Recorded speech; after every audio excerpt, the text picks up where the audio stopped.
pessoal, tudo bem? Professor Paulo Gereba de História.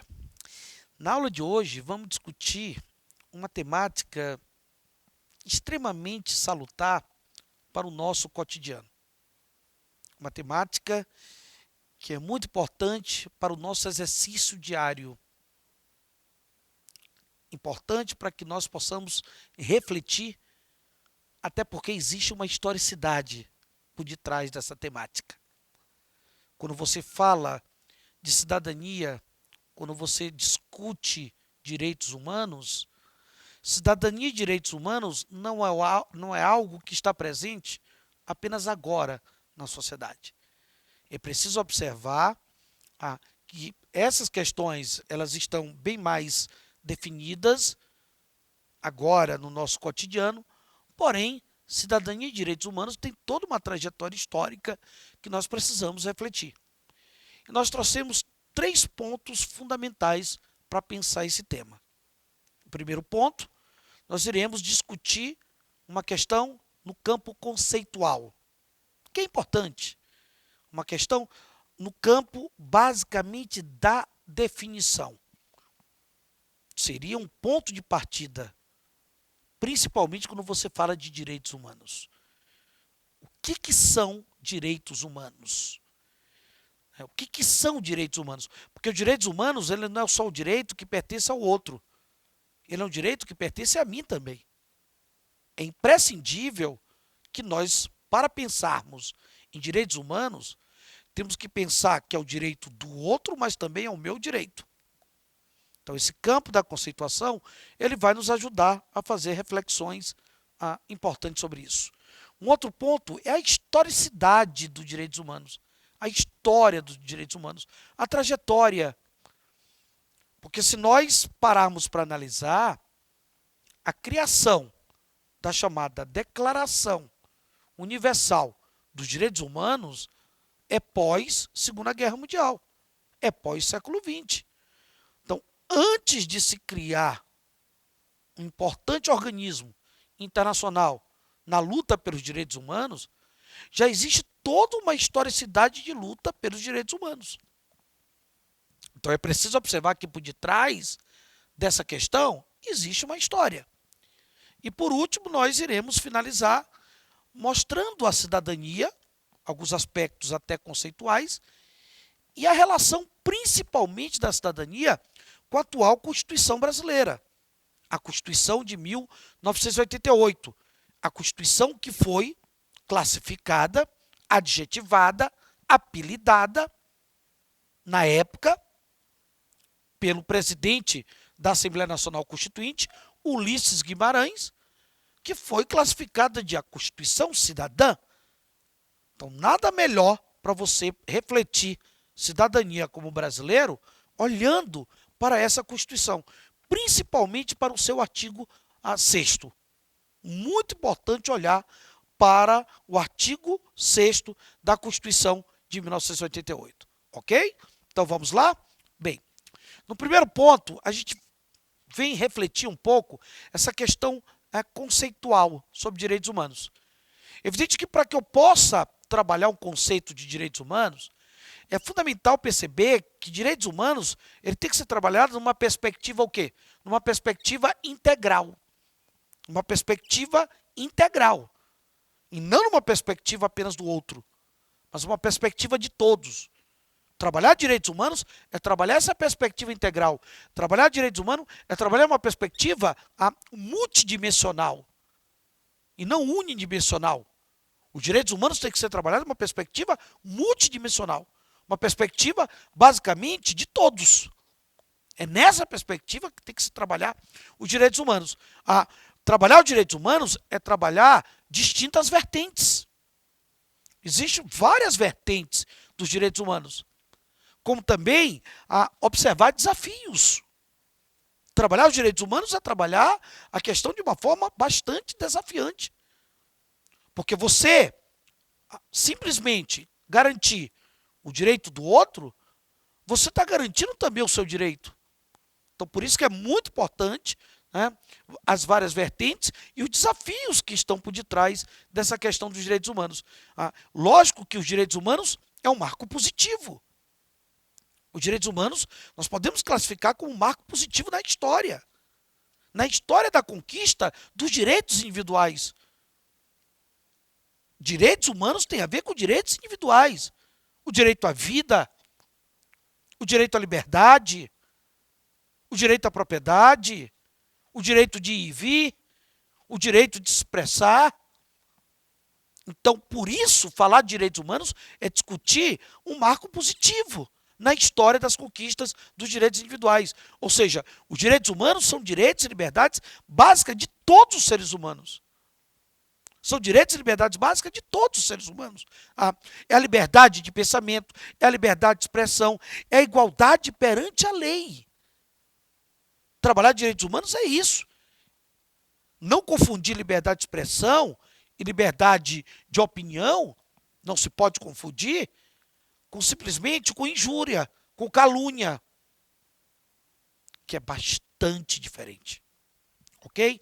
Então, é isso que nós devemos trazer quando pensarmos em conceituar direitos humanos. Afinal de contas, o principal documento que nos fala que a grande referência que nós temos em relação aos direitos humanos, a Declaração Universal dos Direitos Humanos, ligado à ONU, certo? Ela afirma o quê? Que todos os seres humanos estão lá na Declaração Universal dos Direitos Humanos. Que todos os seres humanos nascem livres e iguais, em dignidade, em direitos, dotados de razão e de consciência, e devem agir uns para com os outros. Uns para com os outros, olha só, em espírito de fraternidade, que é uma essência dos direitos humanos. Você se colocar no lugar do outro é a empatia. Os direitos humanos requer que nós tenhamos empatia. Muito bem. E lógico que existe uma historicidade. Nós temos uma trajetória histórica dos direitos humanos. Se nós formos buscar a origem dos direitos humanos, nós vamos para a Idade Média, onde ali teremos o casamento entre a filosofia cristã católica e o direito natural. Ou seja, todos nós somos filhos de Deus. Todos nós somos filhos de Deus. Então, a origem dos direitos humanos remonta justamente a esse casamento, lá na Idade Média, entre a filosofia do cristianismo católico com os chamados direitos naturais. Durante os tempos modernos, na chamada Idade Moderna, os pensadores racionalistas, eles passaram a defender, por exemplo, que o homem é por natureza livre. O homem por natureza é livre. Inclusive, se nós analisarmos um dos principais pontos defendidos por Lutero, nas suas 95 teses, é o livre-arbítrio. Lutero, nas suas 95 teses, está lá defendendo o livre-arbítrio. Então, a racionalidade do homem moderno, ela nos mostra que o homem, por natureza, ele é livre.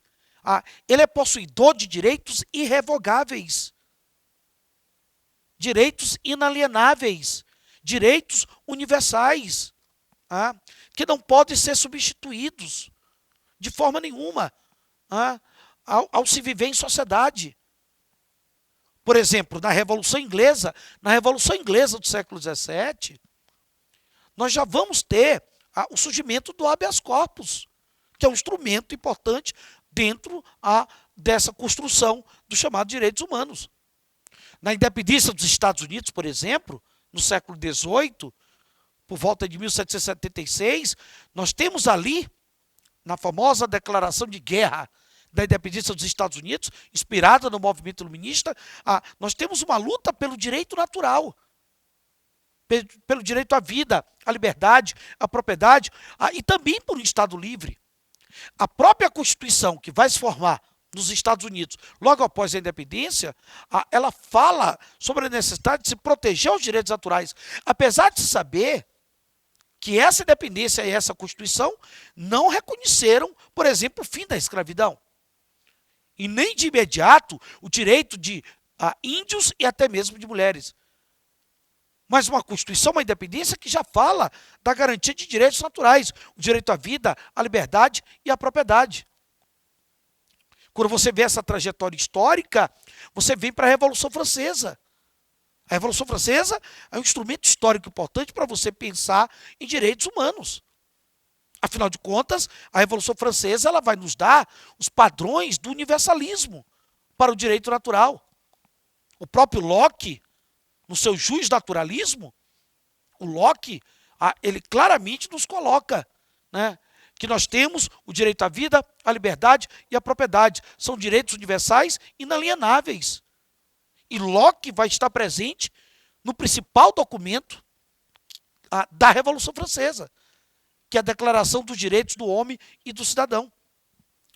Então, prova que a Revolução Francesa ela vem trabalhar os direitos do homem como sendo direitos o que é universal. Expressa na famosa máxima do grande lema da Revolução Francesa.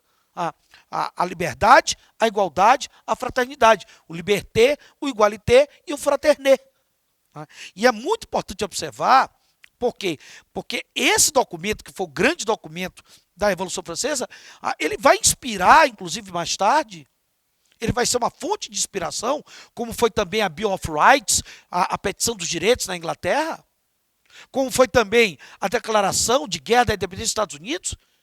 Esses três documentos, a Declaração de Guerra da Independência dos Estados Unidos, a petição ou a Declaração dos Direitos na Inglaterra, na época da Revolução Gloriosa, e a Declaração dos Direitos do Homem e do Cidadão, foram três documentos que fundamentaram futuramente a Declaração Universal dos Direitos Humanos.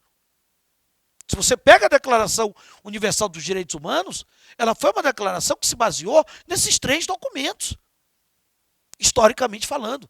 Então, os direitos humanos têm uma historicidade, e a historicidade está aqui, como se percebe nesse documento da própria Revolução Francesa, que está falando das garantias individuais, que serve de base para se falar de direitos humanos na atualidade. Ok? Beleza? Por exemplo, se nós analisarmos o próprio surgimento, o que objetivou, o que motivou de uma forma mais imediatista, de uma forma mais direta, o surgimento da Declaração Universal dos Direitos Humanos, depois da Segunda Guerra Mundial, em 1948. Um documento ligado diretamente o quê? À ONU. A justificativa utilizada pela ONU para elaborar esse documento, a justificativa imediata, foram algumas das barbaridades que se cometeu no século XX. Que o homem, evidentemente, cometeu no século XX. Principalmente no período entre guerras e, acima de tudo, durante a Segunda Guerra Mundial.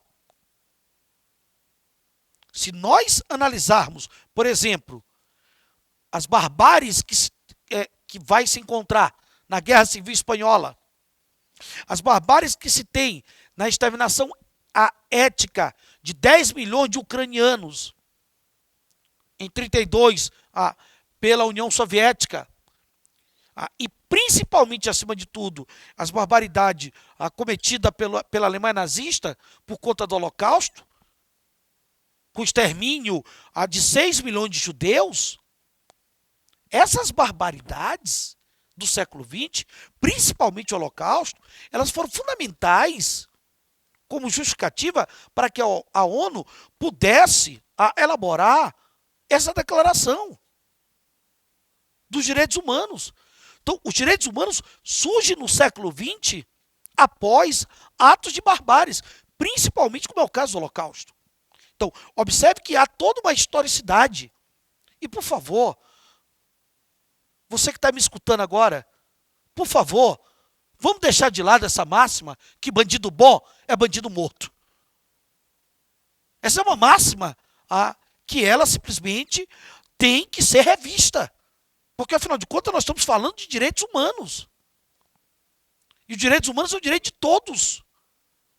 Se existe lei, ela tem que ser aplicada. Se existe justiça, ela tem que ser aplicada. Independente do indivíduo. Independente se a justiça é para mim ou para você, para qualquer um. Pensar em direitos humanos é pensar nessa perspectiva.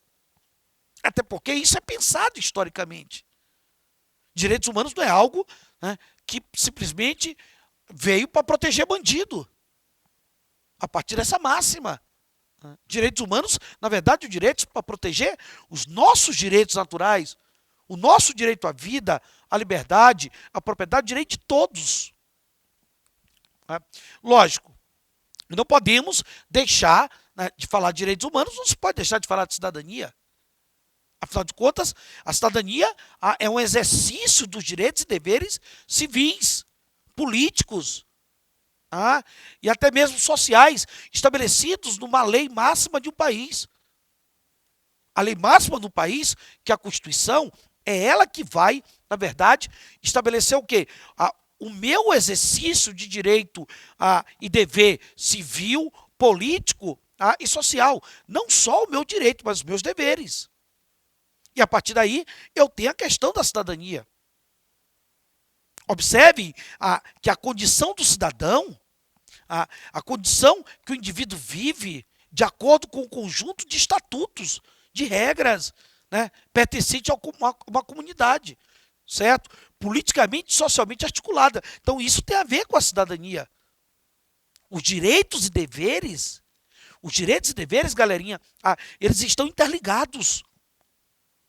É preciso observar que eu como cidadão, eu tenho direitos, mas eu tenho obrigações. Eles estão interligados. Por isso que é muito importante você perceber que o respeito e o cumprimento de ambos, você respeitar e você cumprir, na verdade, direitos e deveres, contribui para quê? Para que nós possamos viver em uma sociedade mais justa, menos desigual, mais equilibrada. Então é fundamental nós, como cidadãos, buscarmos nossos direitos e os nossos deveres. E isso se percebe claramente na própria Constituição Brasileira, de 1988. Observe o que diz a Constituição Brasileira, de 1988, principalmente o artigo 6º dessa Constituição, que se refere aos direitos sociais.